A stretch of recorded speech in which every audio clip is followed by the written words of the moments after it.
Hello दोस्तों, एक बार वापस से आपका स्वागत है। कैसे हैं आप लोग? तो आज हम वापस बात करते हैं राजस्थान के इतिहास के बारे में। और राजस्थान के इतिहास में आज हम बात करेंगे चौहान वंश के बारे में। चौहान वंश के बारे में हम बात करें तो चौहानों की उत्पत्ति से संबंधित कुछ मत माने गए हैं, अर्थात चौहानों की उत्पत्ति किस प्रकार हुई थी, इसके बारे में हम आज बात करेंगे। कुछ लोग चौहानों को अग्निवंशी मानते हैं, कुछ लोग सूर्यवंशी, कुछ लोग चंद्रवंशी, कुछ ब्राह्मण मानते हैं, कुछ विदेशी मानते हैं और कुछ लोग चौहानों को इंद्र के वंशज के रूप में मानते हैं। तो आज हम यही पता लगाने का प्रयास करेंगे कि चौहान किन के वंशज थे। सबसे पहले अग्निवंशी कौन मानते हैं? अग्निकुंड का एक सिद्धांत आया था। किसके द्वारा दिया गया ये सिद्धांत? तो ये चंद्रप्रदाय की एक पुस्तक थी, पृथ्वीराज रासो। उस पुस्तक में अग्निकुंड का सिद्धांत दिया गया था। अब इस सिद्धांत में लिखा हुआ क्या है? तो अग्निकुंड के सिद्धांत के अनुसार ऋषि वशिष्ठ थे, उन्होंने आबू पर्वत पर एक यज्ञ किया। उस यज्ञ को भंग करने का प्रयास किया गया दानवों के द्वारा, राक्षसों के द्वारा। तो उन्होंने एक मंत्र फूका और मंत्र के फूकने के बाद अग्निकुंड से 4 राजपूत वंशों की उत्पत्ति हुई। उनमें से 4 वंश कौन कौन से थे? पहले परमार, प्रतिहार, चालुक्य, जिनको वर्तमान में सोलंकी भी कहते हैं, और चौहान। चौहान सबसे अंत में निकलने वाले राजपूत योद्धा थे। तो इस तरह अग्निकुंड सिद्धांत के अनुसार जो ऋषि वशिष्ठ आबू पर्वत पर यज्ञ कर रहे थे, उसमें जब उनको दानवों के द्वारा परेशान किया गया, यज्ञ में भंग करने का प्रयास किया गया, तो उन्होंने मंत्र फूका और 4 राजपूत वंशों की उत्पत्ति अग्निकुंड से हुई। ये सब हमें कैसे पता चलता है? अग्निकुंड का एक सिद्धांत है जो चंद्रप्रदाय की पुस्तक है पृथ्वीराज रासो, उसमें दिया गया है। आगे बात करें तो बाद में मोहनत नैणसी और सूर्यमल मिश्रण, इन्होंने भी अग्निकुंड सिद्धांत का समर्थन किया, अर्थात ये मानते हैं कि चौहानों की उत्पत्ति अग्निकुंड सिद्धांत से हुई है। ये बात जो चंद्रप्रदाय ने लिखी है, ये बात सही है। चालुक्य को सोलंकी भी कहा जाता है।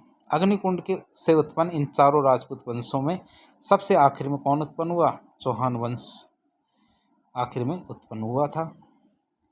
अब ये हम इसको देख सकते हैं कि कैरिकेचर के द्वारा कि अग्निवंशी कौन मानते हैं? मोहनद नैणसी और सूर्यमल मिश्रण ने अग्निकुंड सिद्धांत का समर्थन किया था और इस सिद्धांत चंद्रप्रदाय की पुस्तक पृथ्वीराज रासो में दिया गया था। अग्निकुंड सिद्धांत में 4 वंशों की उत्पत्ति हुई थी। चौहान वंश सबसे आखिर में, चालुक्य वंश, परमार और प्रतिहार। तो इस तरह अग्निवंश के ये मेन बिंदु थे। पहले हम इसको आखिरी में पढ़ेंगे, पहले हम इनको डिटेल से पढ़ लेते हैं ताकि ये समझने में आसानी होगी। दूसरी बात करते हैं सूर्यवंशी, अर्थात चौहानों को सूर्यवंशी कौन मानते थे और इनके क्या सबूत है। एक पुस्तक है पृथ्वीराज विजय, दूसरी पुस्तक है हमीर महाकाव्य, तीसरी पुस्तक है हमीर रासो, जो विग्रहराज चतुर्थ का अजमेर का अभिलेख है, गौरीशंकर हीराचंद ओझा है। तो ये पांचों ये मानते हैं कि चौहान क्या थे? सूर्यवंशी थे, अर्थात ये सारे के सारे मानते थे सूर्यवंशी कौन है? चौहान थे। पृथ्वीराज विजय नामक पुस्तक, हमीर महाकाव्य, हमीर रासो, जो विग्रहराज चतुर्थ का अजमेर अभिलेख है, और गौरीशंकर हीराचंद ओझा, ये सभी मानते थे कि चौहान क्या है? सूर्यवंशी है।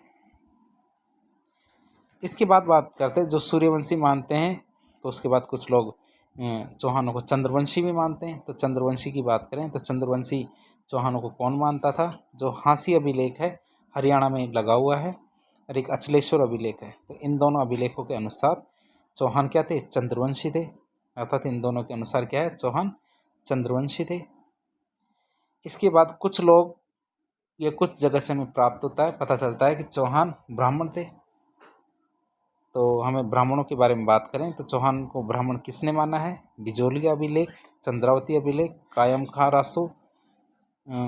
कायम रासो, दशरथ शर्मा, तो इन चारों ने चौहानों को ब्राह्मण माना है। बिजोली अभिलेख, चंद्रावती अभिलेख, कायम रासो जो पुस्तक है, और दशरथ शर्मा इतिहासकार है, इन्होंने ब्राह्मण माना है चौहानों को। फिर बात करते हैं विदेशी कौन मानता है। विदेशी की बात करें तो चौहान विदेशी हैं। ये सिद्धांत का प्रतिपादन किसने किया? तो James Tod, William Crooke, V Smith, ये तीनों, जेम्स टॉड, विलियम क्रुक और वी स्मिथ, तीनों के तीनों चौहानों को विदेशी मानते थे, अर्थात चौहान विदेशी ये मानते थे। और इंद्र के वंशज कौन मानता था चौहानों को? इंद्र के वंशज कौन मानता है? तो रायपाल का जो शिवाड़ी अभिलेख है उसके अनुसार चौहान इंद्र के वंशज थे। अब हम कैरिकेचर के माध्यम से इन सिद्धांतों को एक बार वापस देख लेते हैं। अर्थात अग्निवंशी कौन मानता है? मोहनत नैन्सी और सूर्यमल मिश्र ने अग्निकुंड के सिद्धांत का समर्थन किया।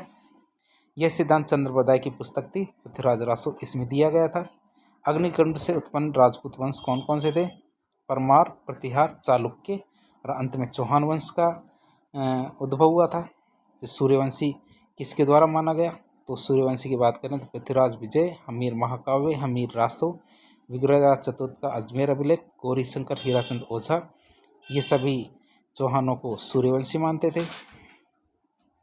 सूर्यवंशी मानने के बाद चंद्रवंशी की बात करते हैं। चंद्रवंशी की बात करें तो हाँसी अभिलेख हरियाणा का, अचलेश्वर अभिलेख दोनों के दोनों चौहानों को चंद्रवंशी मानते थे। ब्राह्मण कौन मानता था? ब्राह्मण की बात करें तो बिजोली अभिलेख, चंद्रावती अभिलेख, कायम रासो, दशरथ शर्मा, ये चारों के चारों चौहानों को ब्राह्मण मानते थे। इसके बाद हम बात करते हैं विदेशी कौन कौन मानते थे? तो William James Tod, William Crooke और वी स्मिथ, ये तीनों चौहानों को विदेशी मानते थे। इंद्र के वंशज कौन मानते थे? तो इंद्र के वंशजों की बात करें तो रायपाल का जो सेवाड़ी अभिलेख है उसके अनुसार चौहान इंद्र के वंशज थे। तो इस तरह हमने चौहानों की उत्पत्ति के सिद्धांत के बारे में देखा। इसके आगे हम बात करते हैं जो चौहान थे उनके उत्पत्ति स्थल के बारे में। अभी हम चौहानों के बारे में बात कर रहे हैं तो उनके उत्पत्ति स्थल की बात करें तो चौहान की उत्पत्ति का स्थल था सपाद लक्ष। सपाद लक्ष कौन सा क्षेत्र है? सांबर झील के आसपास के क्षेत्र को सपाद लक्ष कहते हैं। सपाद लक्ष का अर्थ होता है 1.25 लाख। इसके बाद हम चौहानों की राजधानी की बात करते हैं। चौहानों की राजधानी क्या थी? चौहानों ने अपनी राजधानी अहिच्छत्रपुर को बनाया जो वर्तमान नागौर है। वर्तमान नागौर का पुराना नाम अहिच्छत्रपुर था और चौहानों ने अपनी राजधानी अहिच्छत्रपुर को बनाया था। नागौर को प्राचीन काल में अहिच्छत्रपुर के नाम से जाना जाता है। फिर बात करते हैं रामकरण आसोपा की। तो रामकरण आसोपा के अनुसार चौहान सांबर झील के चारों ओर क्षेत्र में रहते थे, इसीलिए इसको चौहान कहते थे। ठीक है, तो इस तरह हमने आज चौहानों की उत्पत्ति, उनकी राजधानी, उनकी स्थिति और उनके उत्पत्ति स्थल, इन सब के बारे में देखा, सभी सिद्धांतों के बारे में बात की। तो इस तरह के इन्फॉर्मेटिव वीडियोस देखने के लिए हमारे चैनल से जुड़े, वीडियो को लाइक करें यदि आप वीडियो को पसंद करते हैं, चैनल से जुड़े, अपने दोस्तों के साथ शेयर करें, चैनल को सब्सक्राइब करें। धन्यवाद।